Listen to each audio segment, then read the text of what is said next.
The following program sponsored by Adams Financial Concepts.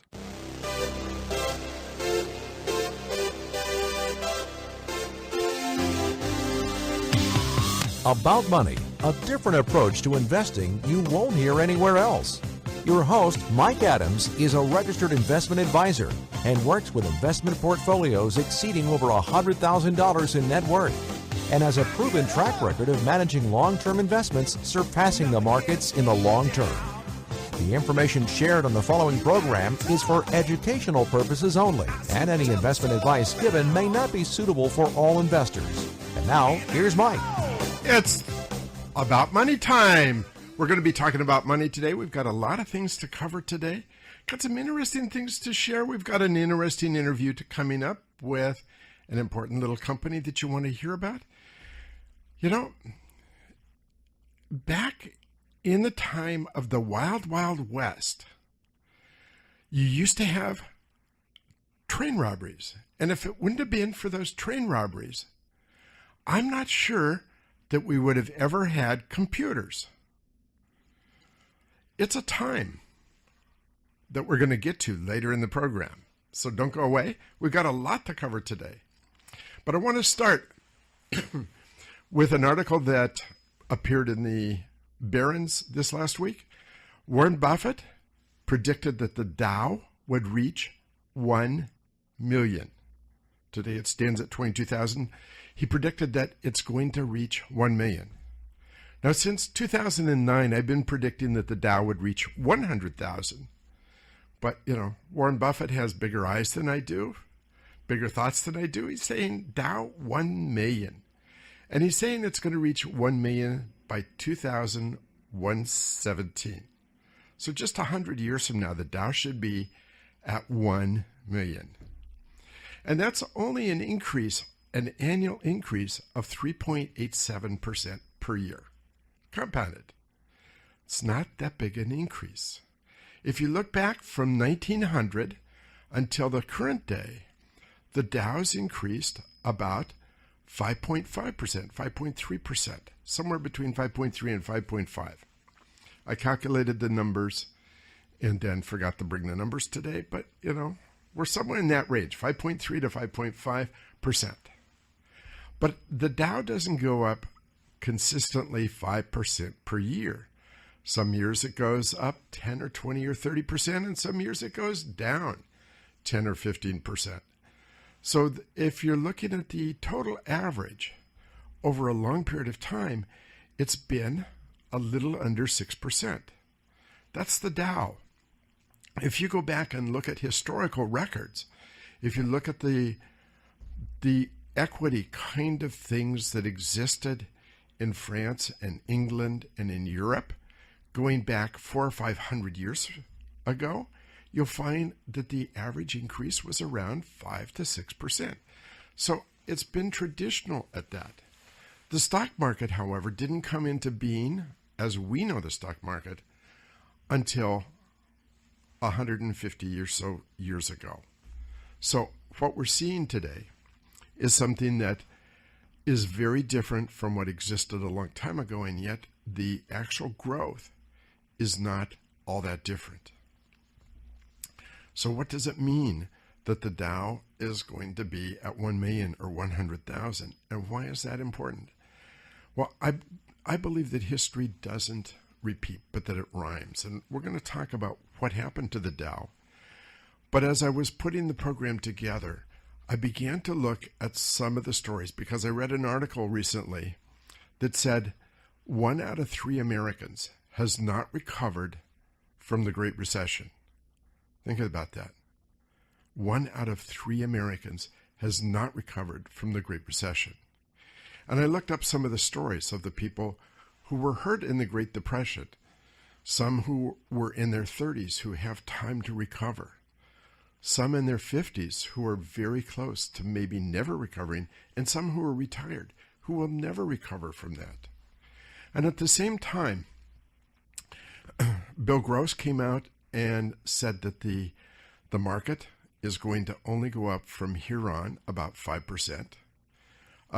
There's been a number of people that have come out and said that the average return that can be expected for the next decade or 2 decades is only going to be about 3.5 to 4.5%. And so that's what people should plan on. And I think that's a real wrong focus. You know, I've had clients that have come, or prospects that have come to me that became clients, who actually their financial advisor had said, getting a 4% return is really good, when the market was up 13%. That doesn't make any sense. You know, if you look at where my clients were, and usually I don't talk about my book and I don't talk about my clients, but if you look at my clients, every one of my clients went through that dip. We saw the dip in 2008. We saw the lows in 2009. But by early 2010, every one of my clients was seeing new highs in their account. Those people who needed income out of their accounts never missed a beat, haven't missed a beat since. My clients didn't get damaged. You know, I heard from other financial advisors who were getting lots of calls, and they asked me how I was doing. I said, I'm getting a call once a quarter. And usually people are asking, my clients are asking me, how are you doing? They weren't worried about their portfolios. They were concerned about how I was doing. So I'm back to this question of Dow 100,000. What's so important about Dow 100,000? Well, let me talk. Let me go back, because history doesn't repeat. It rhymes. So if we go back and we look at that time period from 1949 or 1942, when the Dow was just 100, and it creeped up by 49 to 200. And at that time, we were coming out of we were in World War II, we were coming out of World War II, and what we saw was a fivefold increase from 49 to 1966, and the Dow hit 1,000. It had gone from 100 in 1941 to 1,000 in 1966. Actually, it didn't hit 1,000. It hit 999.5 or 0.7, something like that, almost to 1,000, and then it rolled over. It had been a very strong bull market. It had been, you know, the rebuilding of the infrastructure, or the building of the infrastructure. We were in the super cycle. I've mentioned the super cycle a number of times. Been talking about that for the last 8 years. The super cycle is a period of time in which the world GDP grows at a faster rate than average. First super cycle from 1870 to 1913 was driven primarily by the industrialization of the United States. The second super cycle from 1945 to 1970 was the rebuilding of Europe. But there were a lot of things going on in the United States. We were building the interstate highway system. We were building airports. The GIs had returned home from World War II, and there was a huge amount of home building going on. All those things were taking place in that time period, 45 to 1970. And Standard Chartered Bank, when they did the report on the super cycles, said a new one began in 2009, which is going to be driven primarily by emerging nations. But in that time period, 1966, we're coming to the end of that 1970 time period. And what we saw is that strong bull market began to phase out, and we started to see a peak in 66. And from the peak in 66, the market actually dropped. The Dow dropped 20%, and then began a rally. It dropped 20% from 1,000 to 800, began to rally, and by 68 had again reached 1,000. So you had the Dow at 1,066, and in 68 again, almost 1,000, 999 once again. And then the Dow rolled over, and it went down 30%. And you began another rally in 1970 that took the Dow again in 1972 to once again to 1,000. The market rolled over in mid-74. It went down 40%. So think about it. Down 20%, back to 1,000. Down 30%, back to 1,000. Now we go down 40%. And by early 75, we were running back again. But by 75, we reached 1,000 once again. By 78, we'd rolled down to 790. We were again down 20%. And the market started up, and in August of 1982, hit 1,000 again. And you had people who came out and predicted the best thing to do in the market was to short the market because it had gone down 20%, 30%, 40%, and 20%. You could count on it going down once again. And for those people that shorted the market, they were sadly disappointed because in August of 1982 began a run that took the Dow from 1,000 to over 10,000. It once again, you had a very strong secular bull market. So think about what that period was. 1941 to 1966, a period of 16 years, the Dow rolled from 100 to 1,000, a tenfold increase. It then had its ups and downs, and in 1982 reached the same level it was in 1966, and then had a tenfold increase again. So what's the implication? Well, we're coming up to a commercial break, and we'll come back to that right after the commercial break. So don't go away. We've got a lot of things to cover. We've got a great guest and a great story to tell. And you also want to find out why the Wild West was a big contributor to computers. All that's coming later in the program. Don't go away. We'll be right back. About Money with Mike Adams will resume in a moment on Business Radio 1300 KKOL. For more information, click on adamsfinancialconcepts.com.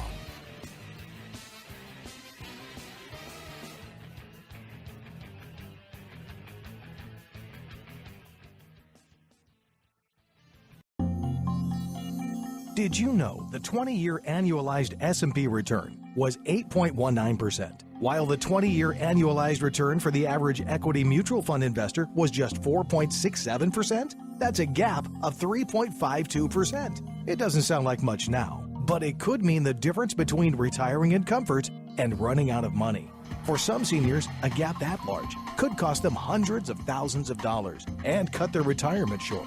Don't run out of money. Call Mike Adams of Adams Financial Concepts today, 206-903-1019, and learn more about how you can, 1, create wealth for retirement, and 2, protect yourself from running out of money. Adams Financial Concepts specializes in creating and maintaining wealth. Call today, 206-903-1019, or log on to adamsfinancialconcepts.com. That's adamsfinancialconcepts.com. We're back with more about money. For details on what you hear on today's show, visit adamsfinancialconcepts.com. Now, here again is Mike Adams. So I've been talking about Dow 100,000. I've been predicting Dow 100,000 for the last 8 years. And the reason it's important is because if you look at that time period from 1982 to 2000, it was a Dow that went up from 1,000 to 100,000. The average return during that time, it was a compounded return of 12% per year. Actually, over 12%. Less than 13, but over 12. And during that period of time, we had a number of problems. The GDP was not growing very fast. We were dealing with two deficits, both the trade deficit and the budget deficit. We were dealing with coming out of a period of high inflation. People were worried about inflation. We were worried about entitlement programs, Social Security. We were worried about running out of money. We had all those issues, and yet the market climbed from 1,000 to 10,000. Had you planned and had you built a portfolio and had you built a portfolio plan, a financial plan, expecting to get 4 to 5%, you would have missed out on a great portion of that move. Had you diversified portfolios, you would have missed a significant amount of the movement in the stock market. And yet, what we do today is we diversify portfolios so that we add safe things that are safe. things that have some risk, and then the risky side is at the top of the portfolio. So that what we're taking is we're taking a return of one product where we put most of our money that's 1 or 2%. We add to that a little riskier product that's paying 4 or 5%. And then we add the stock market to it that's paying 12%, and the total return is around 4%. I've done a number of programs, or I've talked a number of times about 10 is the new 4. It used to be that we were looking at putting away 4% into 401ks, or retirement programs, actually, not 401ks, but 4% into retirement programs, and that was enough to fund 80% of the salary by the time people retired. Today we have to put in 10%, and maybe that's not enough according to a number of people. That's because we're diversifying. That's the concept, diversifying. For me, it's a question that it's de-worsifying. It's making things worse. It's de-worsifying the returns. You know, when you go back and you think about 1 out of 3 Americans has not recovered from the Great Recession, that's really significant. And when I think about it in terms of my own clients, they had new highs in 2010. Yes, we went through the entire drop. We didn't make the entire drop, but if you add 2007 and 2008 together, we had as much a drop as the market did.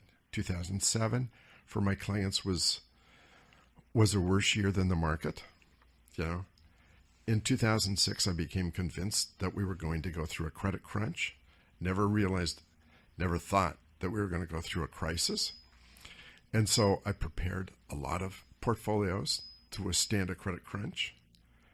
And those were the stocks that went down first. I mean, it was a really crazy time. But by 2010, those had recovered to new highs.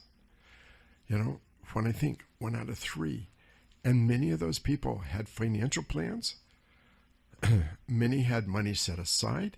How many stories have you heard of the people that lost their jobs, used up the retirement savings, and ended up with next to nothing? The people that are selling peanuts at the Mariners game, the people that are working in McDonald's, the people that are working at restaurants. You know, there's a number of companies that really like to hire people that are in their 70s and even into their 80s because they tend to be reliable workers. Not as fast as the 20-year-olds, but more consistent and reliable. Those are people that got hurt. I don't want my clients to be hurt by that. And so it's important to me when you think about where the market is headed. I believe we're headed toward 100,000. And if you're not participating fully in that, when we end up hitting 100,000, or maybe it's 95,000, or maybe it's 120,000, when we hit that next slide period, and we have that, we have those secular bear markets that follow secular bull markets. I used to be asked to give a talk to University Rotary Club. And every year I would get up and say the stock market is climbing a wall of worry, but things are going to get better and better. And then in '98, in November of '98, I made the comparison between Archibald Young at 1929 and Alan Greenspan and how they were doing essentially the same thing. And I said, we could be in for a bear market. You know, they never invited me back after that time.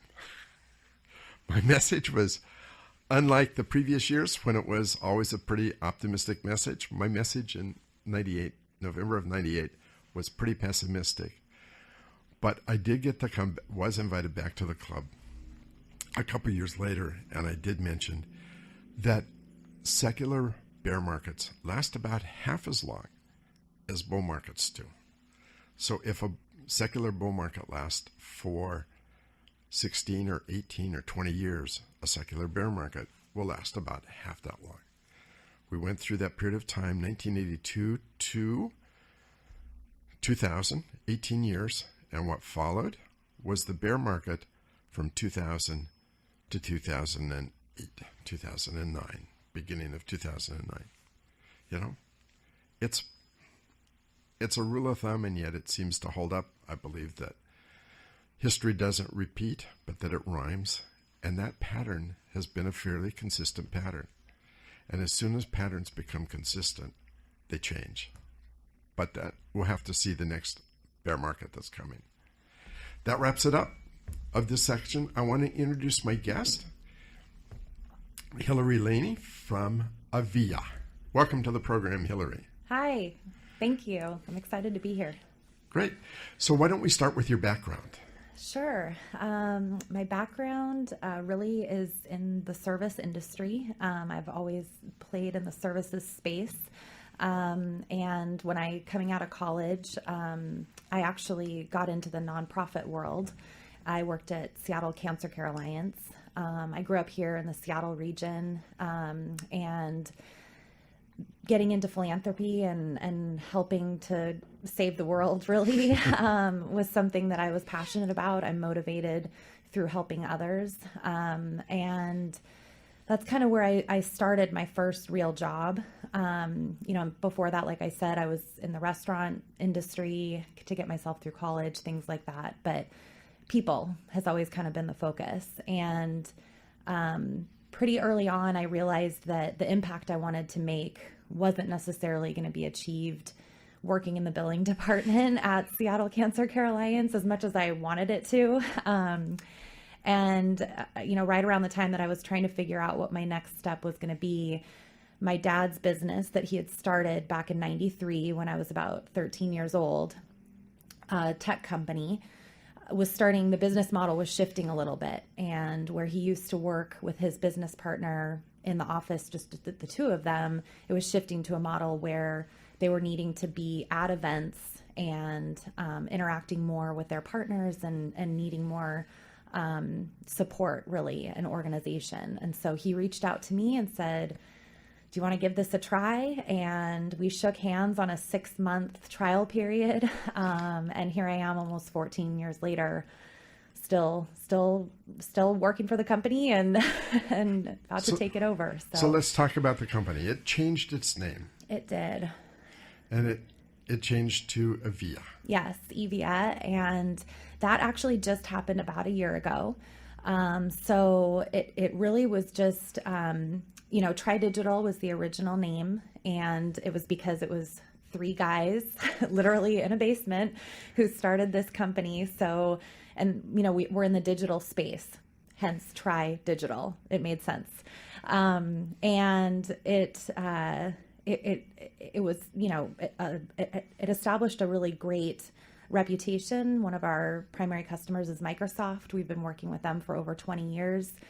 Has a lot of credibility. It was a good name that locally everyone knew and valued. But what was happening in the last few years since I've started to take things over, we've sort of reestablished our goals and want to expand on a national basis and get more customers outside of the Puget Sound region.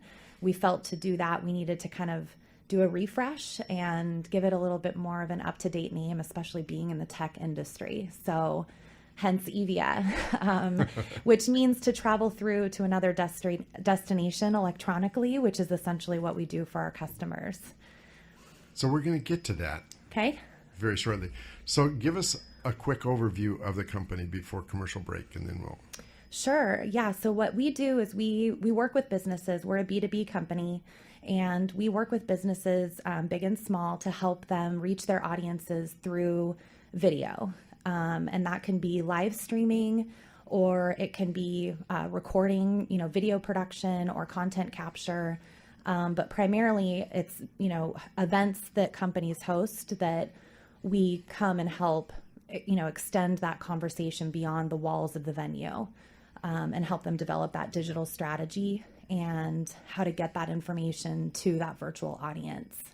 So we're going to come back to that because video has become one of the main selling points for a lot of companies. So we're going to come back to that after the commercial break. We've got a lot of things to cover. Don't go away. You want to hear what the company actually does. And we're going to be talking about that right after the break. Don't go away.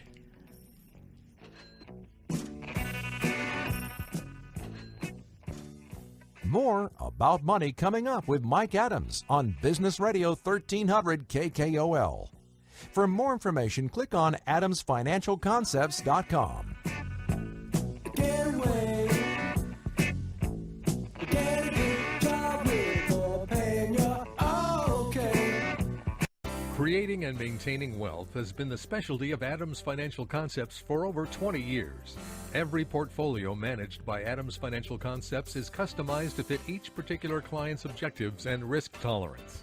The client's interest always comes first in portfolio decisions. Call Mike Adams today at 206-903-1019 or log on to adamsfinancialconcepts.com to check out their AFC performance. They welcome your review. That's adamsfinancialconcepts.com. Now we return to About Money. There's more information waiting for you at adamsfinancialconcepts.com. Here again is your host, Mike Adams. So I'm here with Hillary Laney. We're talking about, I pronounced it incorrectly, right? It's Evia. Evia. There you go. Okay. You got it. There we go.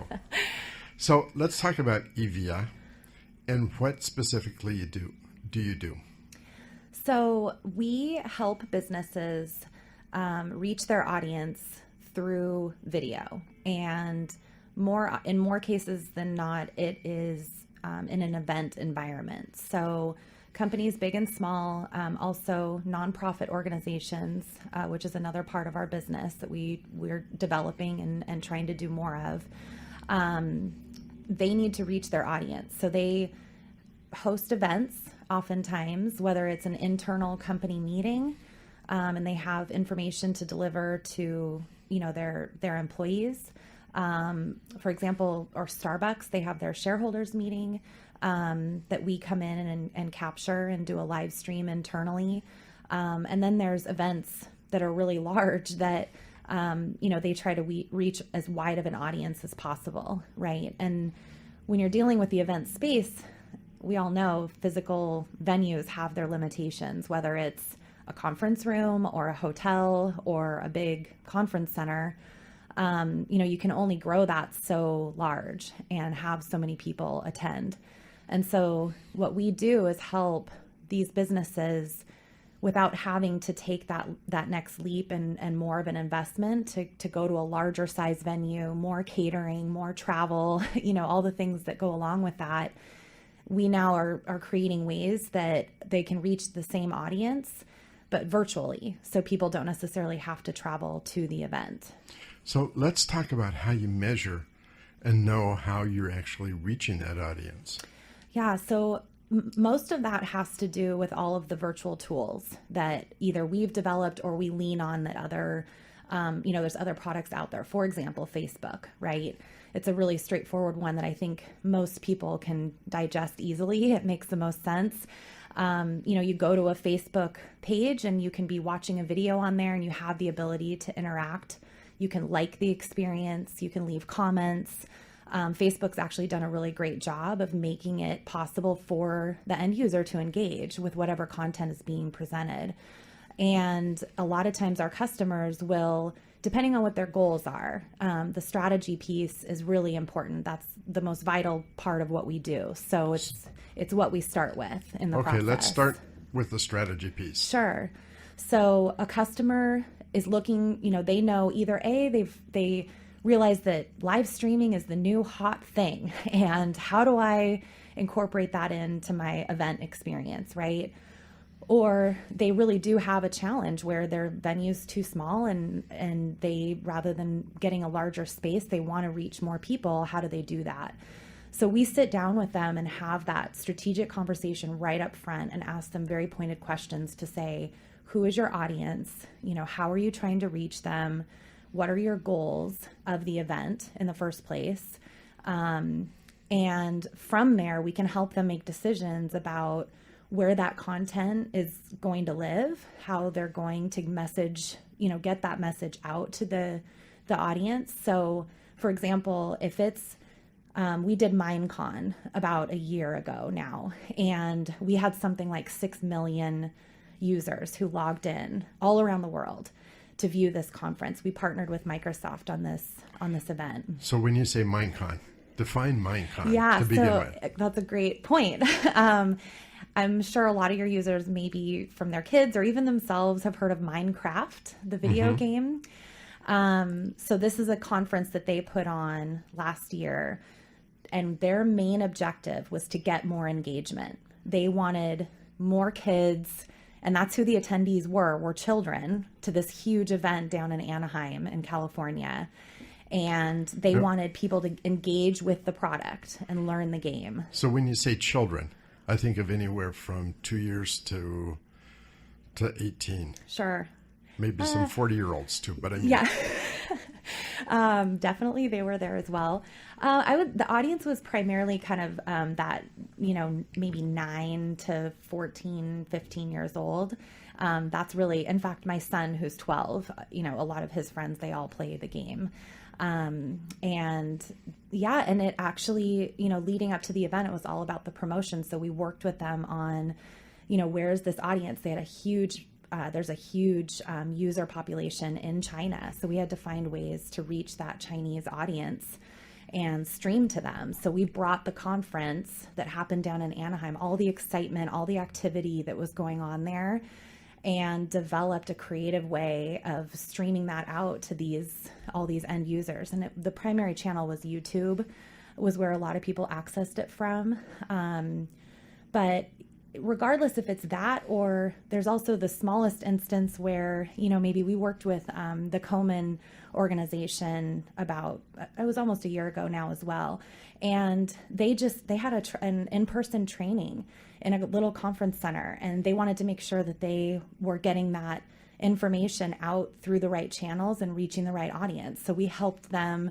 They were originally going to use a cell phone just to record it that way, which is fine. A lot of people are doing that these days because the cameras are such high quality now. But we ended up coming in because of the nonprofit side of our business, and we said, we'll step it up a little bit, and we brought in some nice cameras and was able to capture the content for them. We fed it to their Facebook page so that everyone that followed them could have access to it. It was high quality, and we were there to kind of guide them through that experience because, as you know, here we are, right, on the radio. Going live can be really intimidating for a lot of people. And especially if you're a doctor, let's say, for example, and that's not necessarily your comfort zone. That's our job, is to come in and help make that as easy of an experience as possible. So the technology piece, they don't have to worry about it. They can just focus on the content and getting that out. So you talked about a couple different instances, but I would imagine that some companies are using this for employees, for training, and making sure that everyone is on board with what they're trying to do. Absolutely. Yeah, that's a big space that we play in. Actually, internal events are probably the most common inquiries that we get, and I would say the primary reason for that is security. A lot of these companies that are talking about, their proprietary information about their company and maybe products that they're developing that aren't on the market, information that they're only sharing with their employees, it can be really risky to put that on the internet. Yeah. Right. And so a lot of the work we've done over the years that we've been in business, primarily because Microsoft's been one of our top customers, and they have a lot of that. We have a whole team of developers that partners closely with their internal IT teams and make sure that all that security, we're on their CorpNet and the login credentials, everything that they need to make sure that their attendees have access, but no one else, their employees have access, but no one else can get into it. That's really where I feel a lot of businesses, big or small, they feel intimidated by that, and they're not always sure, how do I know it's actually secure?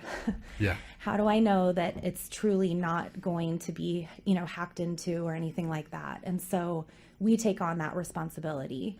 And it can be pretty elaborate. I mean, there's a lot of questions. I don't even want to begin to try to dive into it. I have people on my team who are experts in that. But you do have to be careful.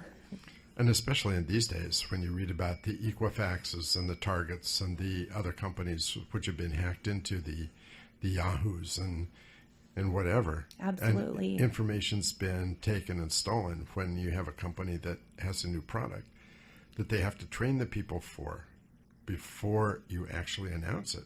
Absolutely. And it's a challenge because on the one side, what you just said, you want to keep it closed and tight and no one else to access it. Well, the best way to do that, of course, is to just have an in-person meeting. Don't record it. Don't capture it. Don't live stream it. Just if you want this information, you come and get it. But at the same time, we're growing and the economy is expanding and there's more people and you have the millennial generation and then this next generation coming up like my son who only knows the digital world and that's what they've grown up on. And so there's this demand that's being put on businesses to accommodate that need as well. And so it's a very challenging space to be in. And I would say that there's a lot of companies like mine trying to solve it and figure it out. I don't think it has completely been solved. So let's talk about your customers. You've mentioned Microsoft and some of the big companies, but what is your ideal customer? How big? Do you do smaller companies, larger companies? We do. And really, there isn't a customer too big or too small. We are scalable. We have solutions, like I said, even that accommodate that one room, get the camera in the space. We're just there to offer you support, kind of an experience all the way up through the largest.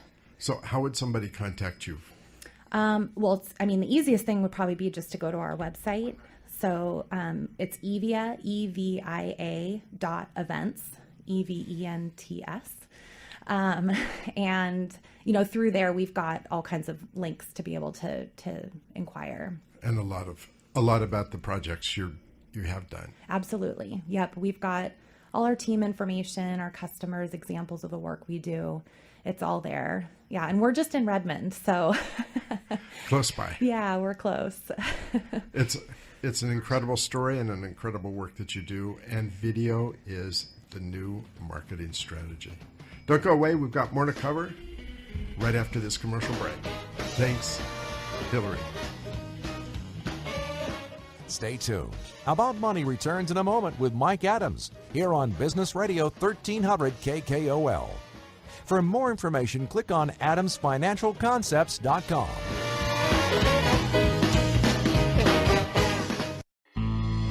How do you picture retirement? House on the beach, small farm in the country, traveling the world with your spouse. The one thing you don't picture is running out of money. Retirement dreams are shattered all too often by poor investment choices, sending many retirees back to work. If you think the job market is tough now, try entering it after you've retired. Don't run out of money. Start planning now. Call Mike Adams of Adams Financial Concepts today at 206-903-1019 and learn more about how you can create wealth for retirement and probably, most importantly, protect yourself from running out of money. Adams Financial Concepts specializes in creating and maintaining wealth. Call today, 206-903-1019 or log on to adamsfinancialconcepts.com. That's adamsfinancialconcepts.com.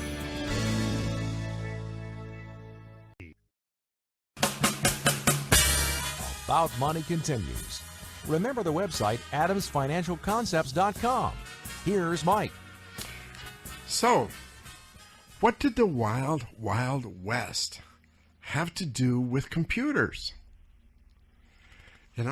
This is the story. So, in the times of the Wild West, when you go to the movies and you see them holding up a train, when you see a train robbery, you see the Hole in the Wall gang with Robert Redford and Paul Newman ride up on their horses to stop the train. It's all kind of romanticized. But what happened was not that at all. The normal train robbery went something like this. You have a few of the train robbers that actually board as passengers on the train. And as the train's going along, they've got a set place where they're going to meet the rest of the gang. And the people that are passengers on the train force the train to stop. They discharge all the money and ride off into the sunset. So that's how it really happened. So you have a guy by the name of Charles Ranelagh Flint who came to work for the railroad.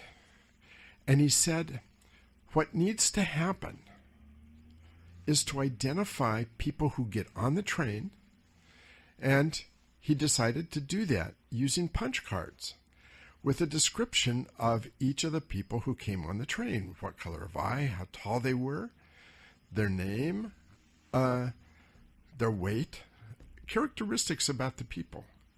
And then after the train robbery, and when the train arrived at the next station, you looked to see which people were missing, and you knew who the train robbers were going to be. That was his idea, the punch cards. Well, it never really took off.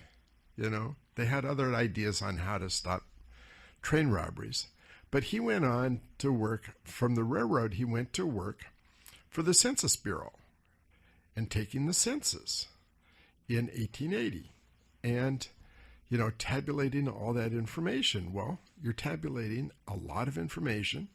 And he came up with this idea for a tabulating machine. Tabulating machine using punch cards. And the census in 1890 went miraculously much faster using the tabulating machines. So using those tabulating machines, he decided that that was a business, and he formed the business as a tabulating company and went on to invent other products to go along with it, business products, and eventually renamed the company the International Business Machine Company. Today we know it as IBM. Okay? But he was not the inventor of the computer. That was to come later. That was in World War II. In World War II, you had the big artillery guns, the very large guns that you were using, and to calculate where you wanted the shells or the bombs or whatever it was to land, you had to put in the wind, the distance, and a lot of variables into and calculating the position where the guns should be set to fire and hit the target. And so you had people that were sitting in a room who were getting fed all this information, and they would sit there and hand calculate how the guns should be aimed. And the military came to IBM and said, can you make a machine that will do what those calculated people are doing? And IBM said, yeah, I think we can do that. Watson at the time, Thomas Watson was the chairman of IBM. They went ahead and made a machine that would actually do the same job as the people in that room that were calculating where to aim the guns. Now, those people in the room had a specific job title, and that job title was computer, because that's what they were doing, is they were computing. That's where we ended up with the name computer, because that's what the machine was.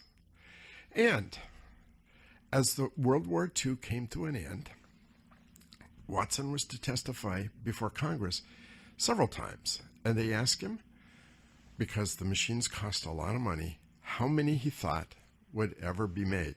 And he thought he'd made a couple times he testified. One time he thought there would be no more than 5 machines ever made. At one time, as many as 15 computers. Can you imagine? We have almost 15 computers sitting in my office. I mean, that's how the computer came to be.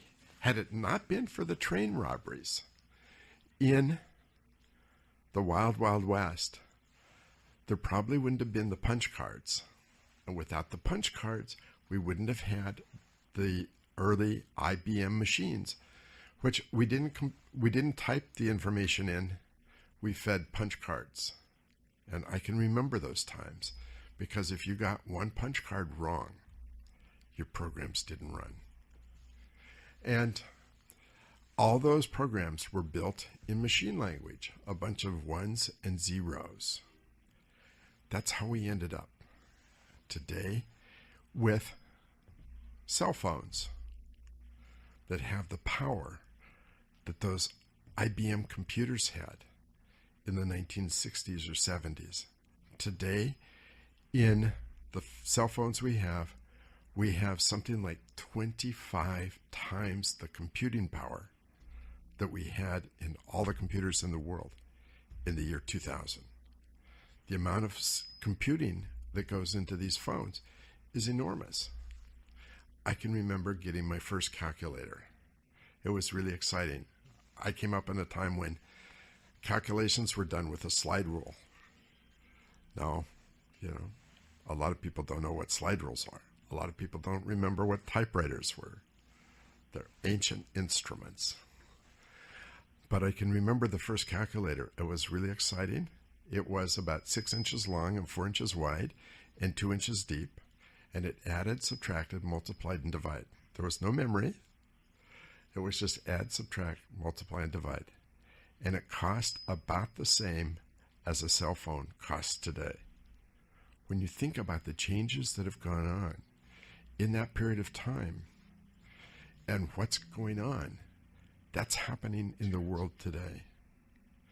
And that's happening with technology. That's happening with the market. And when you think about where the Dow was, as I started the program talking about the history of the Dow, we started with a Dow in 1966 when the market first hit 1,000 with companies like Anaconda Copper, U.S. Steel, Bethlehem Steel, Woolworth, Union Carbide, we had Sears, we had General Motors, we had companies, many companies which don't exist today. Foster of Yale, Charles Foster of Yale, said that the average company that was part of the S&P 500 in 1920 lasted 70 years.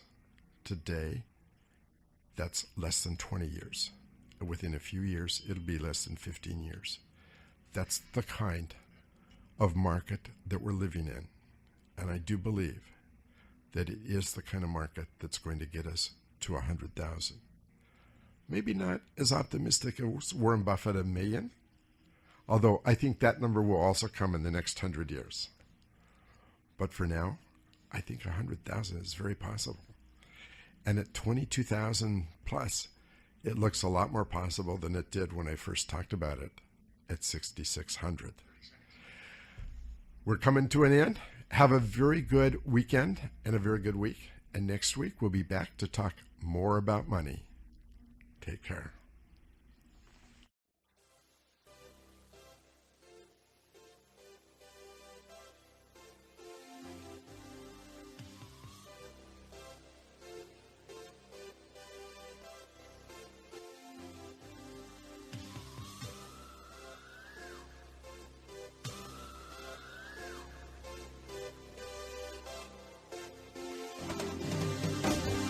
You've been listening to About Money with Mike Adams, a registered investment advisor. If you'd like more information about what you heard today, or about Mike's investment philosophy and strategy, or if you want Mike to evaluate your own portfolio, click on adamsfinancialconcepts.com. That's adamsfinancialconcepts.com. The information shared on the preceding program was for educational purposes only, and any investment advice given may not be suitable for all investors. Join us again for more About Money with Mike Adams here on Business Radio 1300 KKOL. The preceding program was sponsored by Adams Financial Concepts. Creating and maintaining wealth has been the specialty of Adams Financial Concepts for over 20 years.